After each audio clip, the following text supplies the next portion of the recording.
guys, welcome back to my channel. So ఇవాళ నేను మీకు ఒక most effective and old juice remedy చెప్పబోతున్నాను అనమాట. సో ఇది వచ్చేసి గోధుమ గడ్డి జ్యూస్, అందరికి తెలిసిందే. అండ్ ఇది బ్లడ్ని ప్యూరిఫై చేస్తుందని కూడా తెలుసు.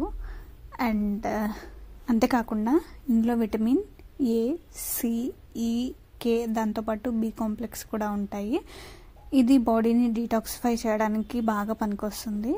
సో దీన్ని వచ్చేసి early morning empty stomach prefer చేస్తారనమాట. అండ్ దాంతోపాటు ఇందులో కొల్లాజెన్ ఉండడం వల్ల స్కిన్కి, హెయిర్కి చాలా మంచిది అనమాట. హెయిర్ ఫాలికల్స్ని స్ట్రాంగ్ చేస్తుంది, స్కిన్ని బాగా చేస్తుంది, అలాగే యాక్నే ఏమైనా ఉంటే వాటిని కూడా రిమూవ్ చేస్తుంది. అంతేకాకుండా కిడ్నీని, లివర్ని కూడా ప్యూరిఫై చేస్తుంది. సో అలా అంటే చాలా బెనిఫిషియల్ అనమాట. కానీ తక్కువ అమౌంట్ తీసుకోవడానికి ట్రై చేయండి. లైక్ షార్ట్స్ తీసుకుంటాం కదా మనం, ఆ క్వాంటిటీలో తీసుకోవడానికి ట్రై చేయండి అనమాట. Thank you for watching guys. Bye bye.